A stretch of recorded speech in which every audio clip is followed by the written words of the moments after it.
एक तरफ दिल्ली से सटे गुरुग्राम का मेदांता अस्पताल 23 और 24 जुलाई की दरमियानी रात सोनम वांगचुक अपना अनशन तोड़ते हैं केंद्रीय मंत्रियों की मौजूदगी में, और इसी रात प्रधानमंत्री मोदी एक नए अंदाज में दिखते हैं, वर्टिकल वीडियो लाते हैं, मित्रों नहीं फ्रेंड्स कहते हैं, सीधे छात्रों से संवाद बनाने की कोशिश करते हैं और एजुकेशन सिस्टम में कई तरह के सुधारों का वादा भी करते हैं।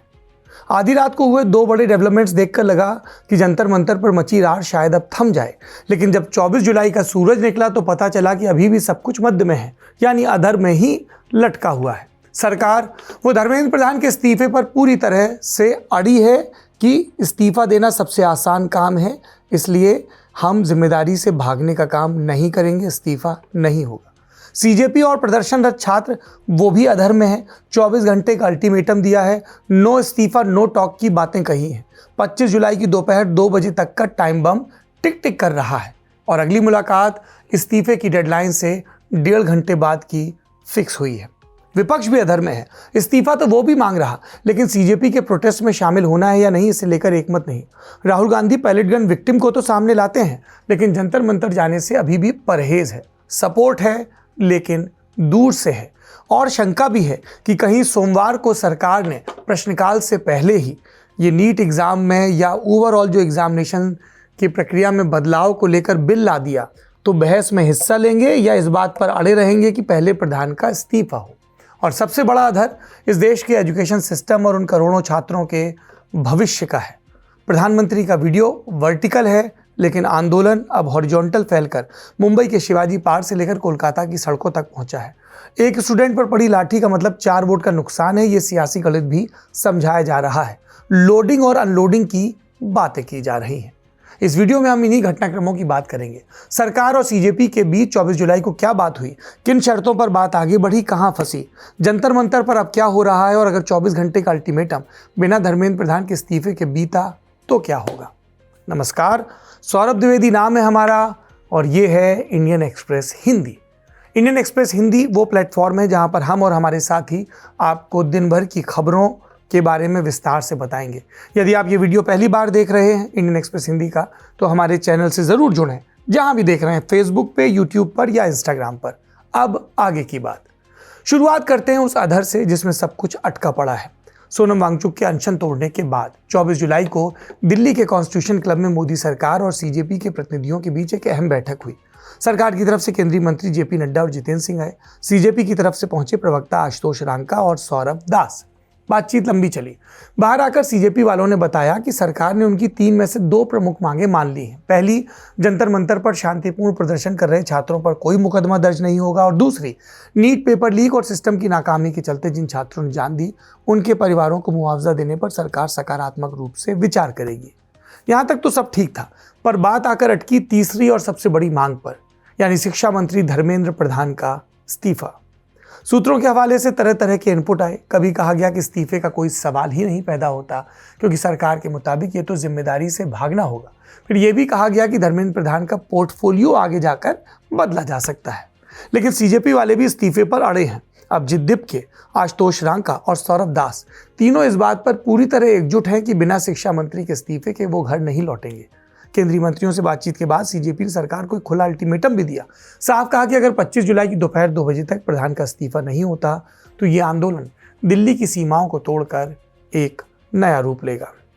रिक्वेस्ट मेरी रहेगी नरेंद्र मोदी जी से, इस्तीफा ले लीजिए सर, धर्मेंद्र प्रधान का इस्तीफा ले लीजिए। अगर आप धर्मेंद्र प्रधान का इस्तीफा नहीं लेंगे तो ये जो देश भर में युवा सड़कों पर उतरे ना, वो आपका इस्तीफा मांगना शुरू कर देंगे।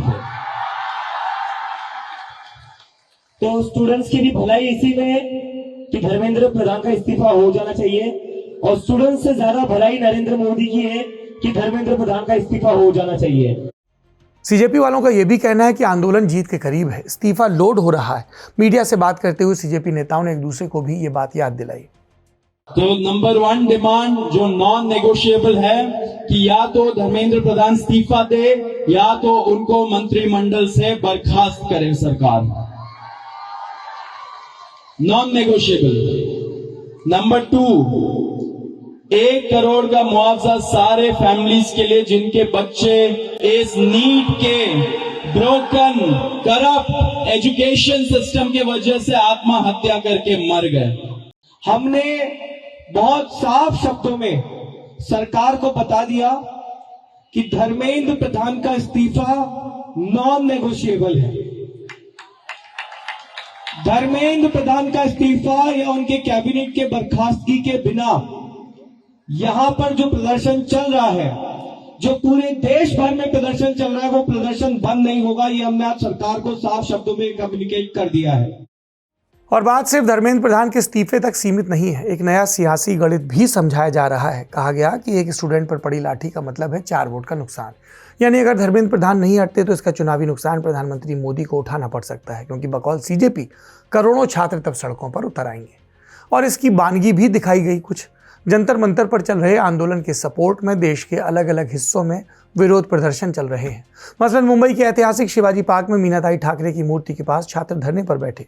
शिवसेना उद्धव गुट के चीफ उद्धव ठाकरे और उनके बेटे आदित्य ठाकरे भी इस प्रोटेस्ट में शामिल हुए। पुणे में सीजेपी का मार्च निकला। उधर पश्चिम बंगाल की राजधानी कोलकाता में डोरना क्रॉसिंग पर सीजेपी के समर्थन में उतरे छात्रों और पुलिस के बीच झड़प भी हुई। जम्मू में नीट पेपर लीक के खिलाफ नारेबाजी हुई। मध्य प्रदेश के इंदौर में भारी संख्या में छात्र धरने पर बैठे। भोपाल में भी मोर्चा खोला गया। यूपी की राजधानी लखनऊ में सपा कार्यकर्ता सड़कों पर उतरे। जयपुर की राजस्थान यूनिवर्सिटी, भुवनेश्वर की मास्टर कैंटीन स्क्वायर और हिमाचल की धर्मशाला तक हर जगह एक ही मांग गूंज रही है, शिक्षा मंत्री इस्तीफा दें। बात इस्तीफे की हो रही तो विपक्ष भी धर्मेंद्र प्रधान का इस्तीफा मांग रहा है, पर वो भी अधर में लटका है। बाकी विपक्षी नेता जंतर मंतर पर नजर आ रहे हैं, लेकिन लोकसभा में नेता प्रतिपक्ष राहुल गांधी वहां जाने को लेकर अभी भी दुविधा में है। हालांकि एक समानांतर आंदोलन तो चला ही रहे हैं। पहले उन्होंने पेपर लीक के मुद्दे पर अलग अलग इवेंट किए, फिर प्रधानमंत्री के घर के बाहर प्रदर्शन किया, फिर गांधी स्मृति पहुंचे और आज यानी 24 जुलाई को पैलेट गन के एक विक्टिम को मीडिया के सामने लाए।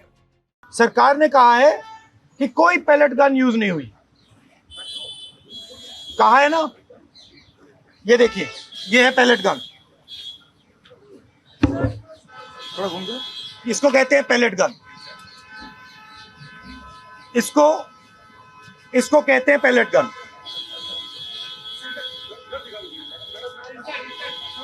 ठीक है, और इनकी आंख डैमेज हो गई है।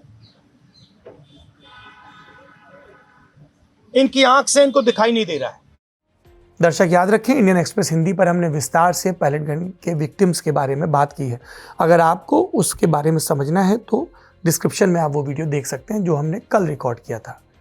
इससे इतर कांग्रेस के कार्यकर्ता जरूर जंतर मंतर पर पहुंच रहे हैं। जानकारी ये भी है कि पार्टी की छात्र इकाई एनएसयूआई जंतर मंतर वाले आंदोलन में एक कोना तलाश रही है। इधर जंतर मंतर के सवाल से इधर संसद में विपक्ष एकजुट नजर आया। लगातार धर्मेंद्र प्रधान के इस्तीफे की मांग। कांग्रेस का साफ कहना, इस्तीफे तक सदन में पेपर लीक पर चर्चा नहीं होगी। बातचीत से इतर सरकार कुछ और भी करती नजर आई। मसलन 24 जुलाई को केंद्रीय कैबिनेट की बैठक में पेपर लीक के खिलाफ एक नए और सख्त ड्राफ्ट बिल को मंजूरी दी गई। ये बिल 2024 के the public examination prevention of unfair means act में संशोधन करेगा। यहाँ पुराने और प्रस्तावित संशोधनों में फर्क भी समझ लीजिए। पुराने कानून के तहत पेपर लीक करने वाले सामान्य दोषियों के लिए 3 से 5 साल की सजा और 10 लाख रुपए तक के जुर्माने का प्रावधान था। संगठित गिरोह के लिए सजा 5 से 10 साल और जुर्माना 1 करोड़ रुपए था। लेकिन अब नए ड्राफ्ट बिल के तहत न्यूनतम सजा ही 5 साल कर दी गई और अगर कोई संगठित गिरोह इसमें शामिल पाया जाता है तो उसे 10 साल तक की जेल और 10 करोड़ रुपए का भारी भरकम जुर्माना भुगतना होगा। इससे इतर मोदी सरकार फास्ट ट्रैक कोर्ट्स का ऐलान तो कर ही चुकी है। एक बात और, सरकार ने ट्रांसपेरेंसी को बढ़ावा देने के लिए नरेश पाल गंगवार को नया एजुकेशन सेक्रेटरी बनाया है। इन नरेश पाल गंगवार पर कन्फ्लिक्ट ऑफ इंटरेस्ट के इल्जाम भी लगे थे। इंडियन एक्सप्रेस की इन्वेस्टिगेटिव रिपोर्ट में खुलासा हुआ था, जिसके मुताबिक जब गंगवार नेशनल हॉर्टिकल्चर बोर्ड में तैनात थे तब उनकी पत्नी, मां और बेटे को प्रोटेक्टेड कल्टीवेशन स्कीम के तहत खीरे की खेती के लिए करीब 1.16 करोड़ रुपए की सरकारी सब्सिडी दी गई थी। दिप्के ने एक पोस्ट के जरिए तंज भी कसा, बोले सरकार जवाबदेही की जगह करप्शन को रिवॉर्ड कर रही है, ये युवा छात्रों का अपमान है। तो कुल जमा बात यह है कि 24 जुलाई की रात भी जंतर मंतर पर वैसी ही भारी रहने वाली है जैसी पिछले कई दिनों से रही। सरकार ने अपनी तरफ से फास्ट ट्रैक कोर्ट, 10 करोड़ के जुर्माने का दांव चल दिया है। वांगचुक ने अपना अनशन खत्म कर दिया है। सीजेपी का अल्टीमेटम जस का तस है। अब देखना है कि अगली बैठक में क्या कोई बीच का रास्ता निकलेगा या फिर सरकार की नो रेजिग्नेशन और सीजेपी के ओनली रेजिग्नेशन के बीच की लड़ाई फिर से संसद के दरवाजे तक पहुंचेगी। सोमवार को यह भी देखना होगा कि विपक्ष का क्या रुख रहता है यदि सरकार स्पीकर से और राज्यसभा के चेयरमैन से बात करके प्रश्नकाल के पहले ही इस बिल को टेबल करती है। तब वो क्या बहस में हिस्सा लेंगे या एक बार फिर से इस्तीफे की मांग पर अड़ेंगे और तब सत्ता पक्ष ये कहेगा कि बात नहीं कर रहे सदन के पटल पर। जाते जाते आपको 2 खबरें और बता के जाता हूँ। पहली, एक इस्तीफा तो हुआ है मंत्री का, नाम है रवनीत बिट्टू। रवनीत बिट्टू राज्यसभा का बाई इलेक्शन जीत कर आए थे, मूलतः पंजाब के नेता हैं, 2024 तक कांग्रेस की पॉलिटिक्स करते थे, 3 बार लोकसभा के सांसद रहे। विस्तार से आप वीडियो देख सकते हैं इंडियन एक्सप्रेस हिंदी के चैनल पर। दूसरी खबर, सदन, ये हमारा कार्यक्रम है जिसमें हम संसद में चल रही कार्रवाई और पर्दे के पीछे चल रही पॉलिटिक्स के बारे में विस्तार से बात करते हैं। सदन के आज के एपिसोड में हमने बात की है कि कांग्रेस का वो कौन सा सांसद है जिसने अमित शाह की और बीजेपी की मदद की इस डेडलॉक को खत्म करने में। सोनम वांगचुक और सरकार के बीच वो सांसद कैसे पुल बना, ये और इस तरह की कई और जानकारियां आपको सदन में नजर आएंगी। उसका डिस्क्रिप्शन में आपको वीडियो का लिंक मिल जाएगा। इन दोनों वीडियोस को भी आप ज़रूर देखिए। इंडियन एक्सप्रेस हिंदी में आज के लिए इतना ही। अपना और अपनों का ख्याल रखिए। शुभ रात्रि।